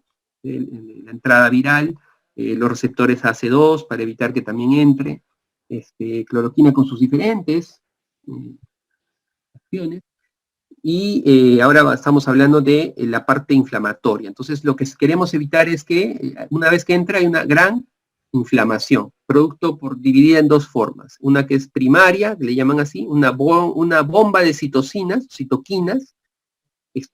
sobre todo interleucina 6, problemas vasculares, ¿no? Por eso ahora también se ha visto que la terapia digamos, no es el tema hablar ahora de la clínica, pero esta inflamación es la que produce el problema del dímero D o problemas vasculares de coagulación, ¿no? Entonces ahora se ha visto también ese aspecto muy importante. Tengo ahorita más datos, digamos, de colegas italianos, de colegas incluso de acá peruanos, que me comentan que la terapia anticoagulante es importante, ¿ya? Ha ayudado muchísimo, ¿ya? ¿Por qué? Porque es este proceso inflamatorio el que está ocasionando una serie de problemas a nivel pulmonar. Y obviamente también los anticuerpos también producen una inflamación secundaria que también hay que evaluar mucho. Por ello les digo, ¿se acuerdan que les mostré, no? Los pacientes más severos, ¿qué cosa tenían? Una respuesta de anticuerpos mucho más alta, que quizás les va a proteger en el futuro, pero en el momento de la enfermedad podría ocasionar una inflamación secundaria muy, muy drástica. Entonces, todo tiene que tener una explicación también. Y todo esto sugiere que cada vez entendemos un poquito más poco a poco al virus, ¿ya? Entonces, ¿qué se está usando para esto? ¿Se acordarán? Les dije, contra IL-6, por ejemplo, hay un estudio clínico que es el tocilizumab, ¿no? El tocilizumab contra IL-6, por ejemplo, es importante. Y bueno, ahorita los vamos a repasar muy rápido, ¿no? Y aquí están, un pequeño repaso veloz.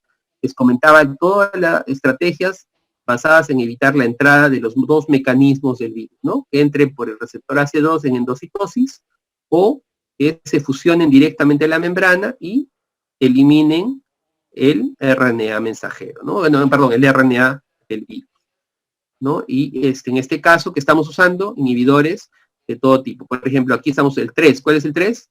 Uno, por ejemplo, podemos hacer uno que dependa del pH, ¿no? Hay una bafilomicina 1, pero es experimental, no se utiliza. O contra la cateosina L, que es la que hace que se fusione ya la membranita dentro del endosoma y libere el material genético, ¿no? Podemos hablar en este caso, por ejemplo, los inhibidores del TMP-RSS2, ¿se acuerdan cuál era? Camostat, ¿no? Ahí está, Camostat. O evitar que se unan los receptores, los anti-2, ¿no es cierto? Una vez que está dentro, que está, digamos, el material genético, hay que evitar, ¿qué cosa? Que estas proteínas que se formaron digamos, utilicen la proteasa, ¿no? La proteasa llevaba, ¿qué cosa? A la RNA polimerasa dependiente de ARN, que era la que producía más secuencias virales, ¿no? Entonces hay que inhibir esta proteasa, ¿sí? Entonces ahí estaba ¿quién? Las famosas drogas que utilizaban en ébola y en VIH, que era el lopinavir y el ritonavir, ¿no? Si estaban buscando dónde estaban, aquí están, son inhibidoras de la proteasa. ¿Quién inhibía la RNA polimerasa dependiente de RNA?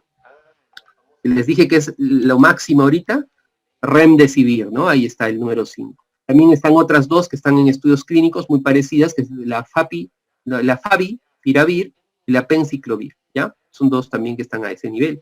Pero lo más importante es remdesivir a este nivel. Entonces, ahí estamos, seguimos hablando, ¿no? Entonces, estamos en el periodo de replicación.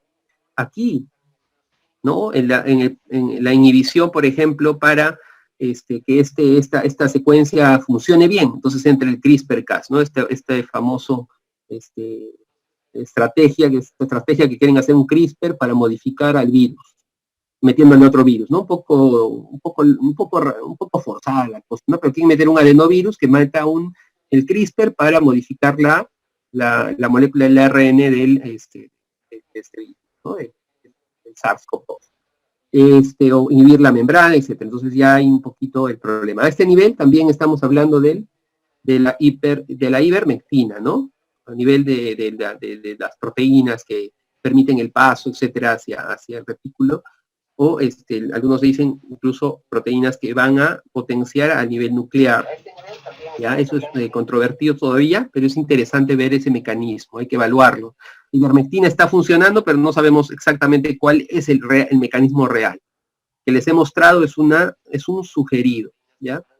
El ensamblaje viral, ¿no es cierto? Acá está, el resveratrol contra la proteína N, ¿ya? Esta es la proteína N, ¿se acuerdan que era la que ocasionaba una estructura adecuada del ensamblaje, etcétera? Resveratrol se ve a ese nivel. Ahí está la salida del virus, que también, oseltamivir es un inhibidor de la liberación de las vesículas del virus. Entonces, este proceso se inhibe, pero estos son experimentales. ¿Cuáles son los más interesantes? Son los que les he mostrado en estudios clínicos. Actualmente hay como 150 estudios clínicos. Si quieren conocerlos todos, entran a clinicaltrial.org. Ahí van a encontrar todos estos estudios, pero ya se van a ubicar, ¿no? Ah, ya, este va en este mecanismo, este se va hacia este lado. Entonces, eso era la idea de tener hoy día una conversación con ustedes, contarles un poco cómo se está haciendo la estrategia contra el virus, ¿ya? Vacunas, bueno, entren a esta página también, es una página de uno de los profesores de UTEC, que es el profesor Antonio Quispe, que ha hecho toda una recopilación de cuáles son las vacunas que se están haciendo a nivel, digamos, mundial, ¿no?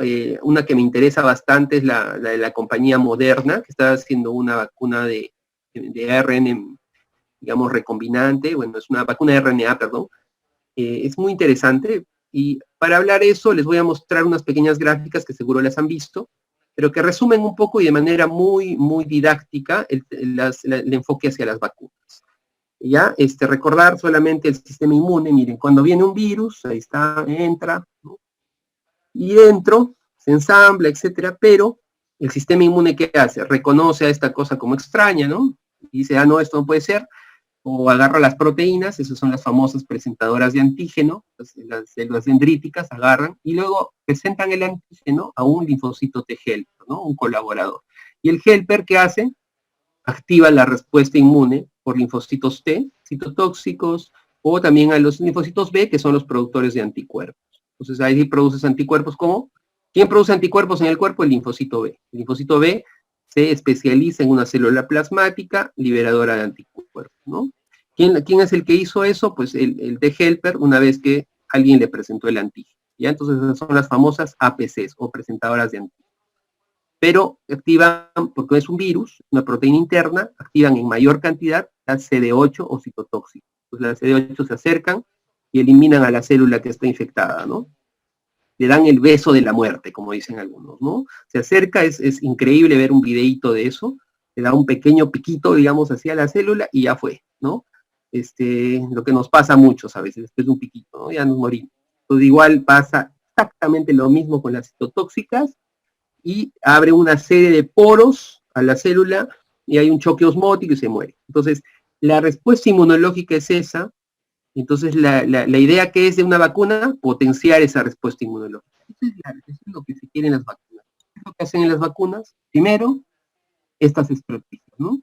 Meter virus o inactivos o muy débiles para que el sistema inmune se haga potente, ya lo conozca, entonces ya lo responde, o un vector viral, es decir, metes un nuevo virus, un adenovirus, por ejemplo, y dentro tienes una acción que replique, en algunos casos, o no, pero que dentro muestre esas proteínas para que sean presentadas por el sistema inmune. Entonces, cuando entre el virus real, digamos así, ya tienes la respuesta ensamblada, ¿no?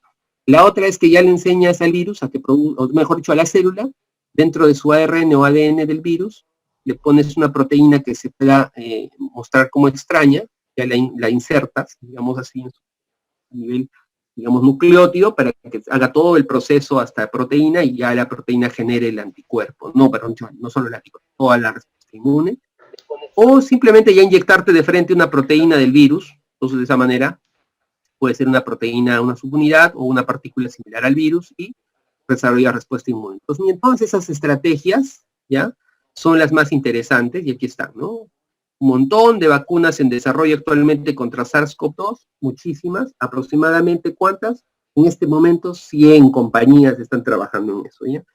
90 bien ya avanzaditas, otras 10 que están también avanzando, incluyendo una bueno, que están haciendo por acá algunos intentos,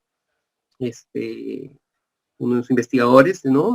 Con una compañía que se llama Farvet, seguramente la conocen, para vacunas en animalitos, y una universidad acá, están en la universidad, bueno, un investigador de la Universidad de Cayetano, Heredia, está trabajando en una propuesta, ¿no? De vacuna. Vamos a ver, ojalá que les vaya bien, pero como les digo, son muchas iniciativas. Esta es la primera, como les decía, ¿no? Se inserta un virus atenuado, muy débil, o un virus inactivo, ¿no? Casos de estos, por ejemplo, sarampión o polio, ¿no? Así son, ¿no? Virus atenuados, en caso del sarampión, estas son estrategias interesantes, ¿para qué? Para que el APC presente y haga una respuesta inmune que ya les comenté antes, ¿no? El otro es un vector viral, que quiere decir que metes un virus, pero puede tener una secuencia, ¿ya? Que va a ayudar a que el sistema inmune la reconozca más rápido. Entonces puedo meter, por ejemplo, un adenovirus con genes determinados, lo que les decía, un adenovirus normalmente se utiliza, es una terapia, digamos así. Estos adenovirus, lo que hay que evitar es que no sean, pues, patógenos, obviamente, ¿no? No vas a meter un virus para curar otro, ¿no? Que sea patógeno. Entonces, lo que haces es eso, metes, entonces el sistema inmune reconoce esos virus, pero dentro de ese virus ya había una proteína que era de otro virus, ¿no? Entonces lo que dicen es, ¿no? Entonces le metes, por ejemplo, la proteína Spike, la S, a un virus que no es un coronavirus, sino otro más débil, pero tiene la proteína S dentro para que generes una respuesta inmune contra la proteína S, ¿no? Entonces de esa manera ya tienes una protección. Muy bien. O la otra es, pues, las famosas vacunas ADN, ¿no? Habrán escuchado las famosas vacunas ADN o ARN, ¿no? ADN, pues, porque es el ADN, y ARN porque es el ARN, ¿no? ¿Cuál es la diferencia? Ustedes ya saben, ¿no? No les voy a decir porque ya sería el colmo que no sepan la diferencia. Lo que sí es importante es que en ambos casos, tanto en el caso del ADN o del ARN, el desóxido del ribonucleico, lo que ocurre es que se introduce el material genético como si fuera un virus infectante, pero lo que vamos a hacer es que el mensajero que se produzca o que ingrese al núcleo vaya a producir, sea traducido en un ribosoma, ¿no? Primero como mensajero y luego a proteína o péptido, y eso sea presentado a la respuesta, a presentadoras de antígenos. Entonces se hace todo el procedimiento como si fuera un virus, ¿verdad?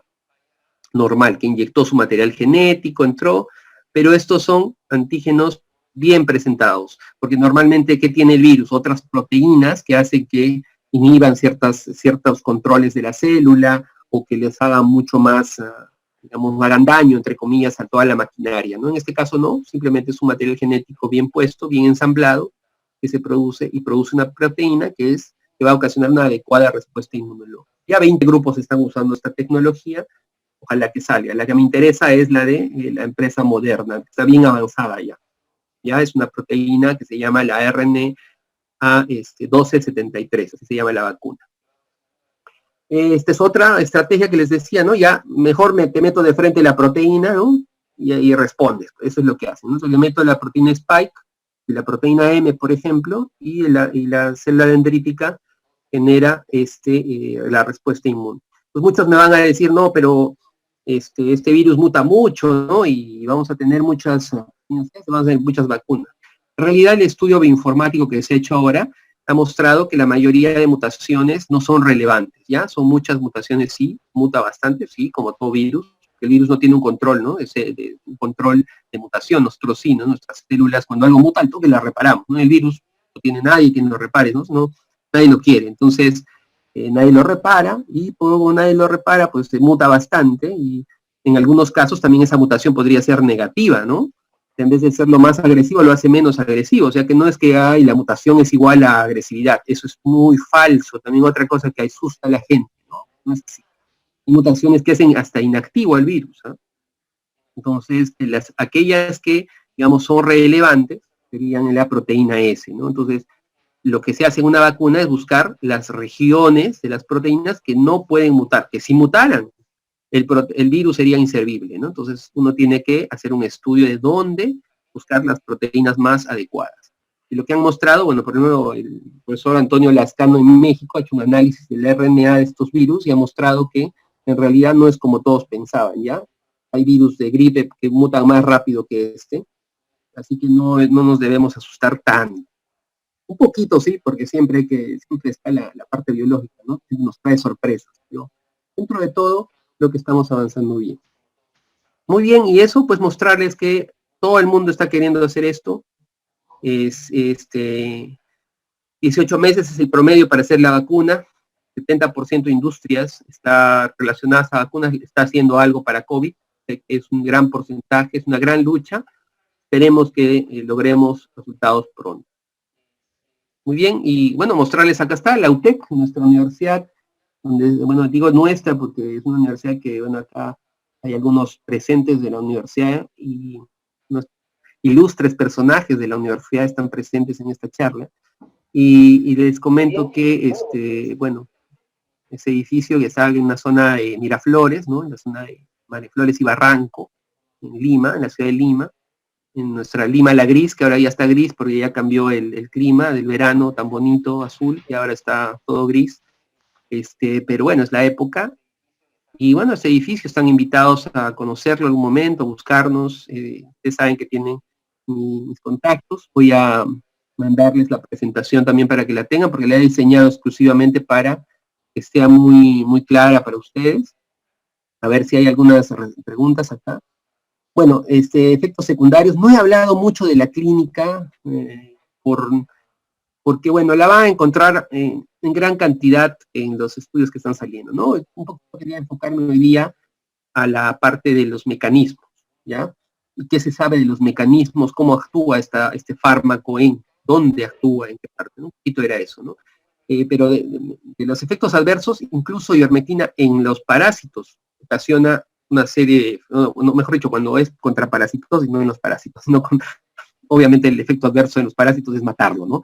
Pero el efecto adverso en uno de ustedes que toma ivermectina va pues desde unas náuseas, vómitos, algunos diarrea, etcétera, ¿no? Hay algunos efectos clínicos que los pueden encontrar normalmente en cualquier, digamos, el uso convencional de la ivermectina. No son diferentes contra el virus del SARS-CoV-2, ¿no? Así que no es que aparezcan nuevos efectos adversos. Quizás la dosis dependiente puede ser eso. ¿Ya? Eso es importante.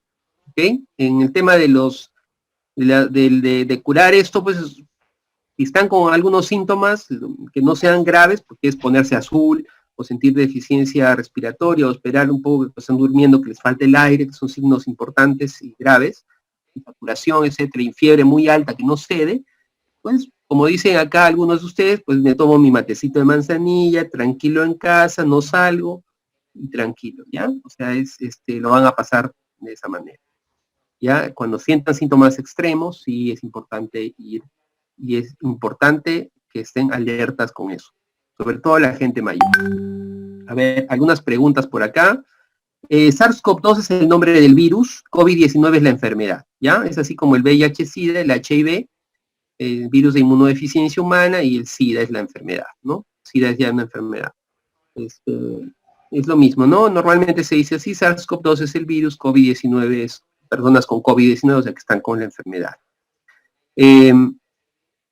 Como les decía, el tema de pacientes crónicos y enfermedad de diálisis, bueno, lo más importante, estos son pacientes tener mucho más cuidado, sobre todo que no lleguen a una complicación, el sistema pues está, digamos, no está muy regulado, muy fuerte, entonces hay que tener cuidado en eso.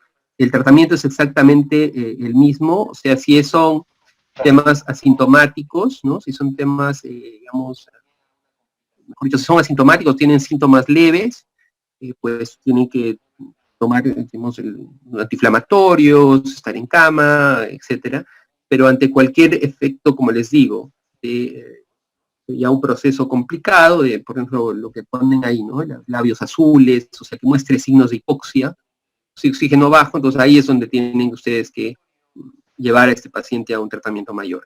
Ahora, las dosis sí se bajan cuando es un problema renal, dependiendo del fármaco, si se metaboliza en hígado o si se metaboliza en el riñón, ¿no? Eso ya ustedes como especialistas o como médicos van a aprender un poco en el tema de dosis para pacientes renales crónicos. Ahora, en el caso de artículos, sí, a ver, me preguntan, ese es muy interesante, el tema de la correlación de la altura. Sí hay algunos avances en ello, no están todavía, digamos, hay gente que está escribiendo algunos artículos sobre el tema, sobre todo la gente que vive pues justamente en Bolivia, ¿no? Por ejemplo, en el Cusco, que en Puno, zonas altas, y se ha visto una menor incidencia en hospitales, ¿no? Suena algo interesante de evaluar, ¿ya? Al parecer son personas que están adaptadas a la hipoxia y eso ayuda un poco a que no sea tan serio el problema, porque la mayoría de entrada hospitalaria es justamente por falta de oxígeno y baja tolerancia a hipoxia. Ya hay gente que satura muy bajo y puede estar acostumbrada a eso. Es un tema adaptativo, ya, y es un tema que hay que estudiarlo, y es un proyecto de investigación interesante que podrían hacer, estimados chicos allá, justamente hablando de temas de investigación, creo que ese sería excelente. No es suficiente solo ivermectina, es todo un protocolo, se da un famoso, digamos, así como el combo, ¿no? Así como su combo de Burger King o lo que quieran, igual hay un combo para COVID, ¿ya? El combo va con hidroxicloroquina, citromicina, ahora le están metiendo ivermectina, en caso de que ya haya procesos serios, además del apoyo ventilatorio, están dando también ya terapia anticoagulante, etcétera. Pero obviamente hay gente asustada, se compra su enoxiparina, por favor no lo hagan porque pueden morirse de hemorragia interna sin saberlo, ¿no? Entonces obviamente hay gente que lo hace, por favor no lo haga. Yo he visto, hay gente que me está mandando que hay que comprarnos warfarina, cosas así, yo estaba ahí, ¿qué les pasa, no? O sea, por favor, el pánico también tiene que ser, y la labor de los médicos y estudiantes de medicina y la profesionales de la salud es orientar, no puede ser que estén también entrando en pánico. A ver, acá tengo otras preguntas y las enfermedades, a ver, el tema de la mortalidad de este virus, en realidad incrementa con la edad, más de 65 años, 70 años, etcétera, está habiendo una mortalidad que puede llegar al 10%, o sea, de 10 personas mayores de 75, por ejemplo, una se espera que, bueno, tenga este fin, pero eso va a depender muchísimo del área, digamos, si esta persona tiene alguna enfermedad anterior o es crónica, etcétera. Hay una serie de factores de riesgo, ¿ya? Así que no se... O sea, normalmente una enfermedad tiene una forma de una U, ¿no? Los que mueren son los niñitos pequeños y los ancianos, los mayores. En cambio, esta es una J, pues, ¿no? 0 muertes en niños mayores hacia el lado de nuestros abuelitos, nuestra gente mayor. Entonces tenemos que tener mucho más cuidado con ellos. La mortalidad es más alta con ellos. Está variando, miren, he visto ahí unos índices interesantes, ¿ah? Me gustaría que los revisen. Por ejemplo, la mortalidad en ciertas áreas el ratio que le llaman así, ¿no? De mortalidad en Italia, España, por ejemplo, llega a 8, 10, incluso ha llegado en algunos lugares 18, ¿no? Puede ser por también la población que es mayor allá. Y en Perú, por ejemplo, es 2.73, ha bajado a 2.2, está bajando incluso. En Bolivia, por ejemplo, he visto que el ratio es mucho menor, probablemente este tema de la altura hay que investigarlo, y es muy interesante, ¿ah? Probablemente los latinos somos resistentes a muchas cosas, ¿eh? En comparación digamos, a otras áreas y otras latitudes. Se han dado cuenta que, por ejemplo, en Perú, y me da vergüenza decirlo, estamos avanzando de manera olímpica en ser los primeros de infectados, pero también el número de recuperados es interesante y digamos, con el número que tenemos ahora, si lo tenía Italia, los hospitales estaban peor de los que están ahora, ¿no? Es realmente interesante poder evaluar esas variables, ¿ya? Eso se los dejo de tarea y de motivación y curiosidad. Sí, lo que mata normalmente es, lo que se ha visto es un poco toda la reacción inflamatoria alrededor, ¿no? Y obviamente el daño en las células. Si una célula está dañada y muere porque está produciendo virus, obviamente es un alveolo menos, una célula alveolar menos que funciona en nuestro proceso de hematosis, ¿no? De intercambio de oxígeno. Entonces es un problema serio. Hay mucha gente que ha hablado sobre el problema inflamatorio que lleva finalmente también a microtrombosis, y por eso hablan de la coagulación, anticoagulación. Hay muchas cosas por aprender, ¿no? Pero es una neumonía típica, es considerado así, el SARS como un síndrome respiratorio severo, agudo, severo, como una neumonía típica, y es lo que mata. Pero la inflamación probablemente es uno de los factores más importantes en la mortalidad. Muy bien.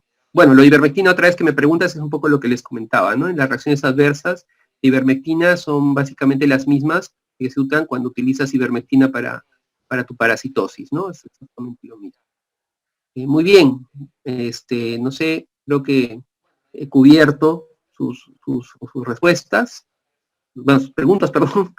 Si hay alguna más, si no, doy paso a los organizadores, si quieren decir algo más. Bueno, Bueno, desde CEPAI Felsosen, doctor, muchísimas gracias por la excelente ponencia. También agradecer a los chicos de SNUPEA por la invitación, y a todos los compañeros de Latinoamérica les comentamos que esto va a estar levantado posteriormente en el canal de YouTube de CEPAI. Entonces, para aquellos que quieran volver a ver el video, podrán hacerlo allí. Más que nada también, aparte de agradecerlo, doctor, esperamos contar con su presencia para futuras ponencias, y una vez más, gracias a todos por la invitación. Bueno, muchas gracias a todos, y me gusta que estemos reunidos acá, muchos latinoamericanos, así que eso me ayuda también me motiva también a mí como personal de salud, personal académico, como profesor, ¿no? Me gusta bastante ello, así que cuenten conmigo. Les mando un abrazo a todos. Gracias.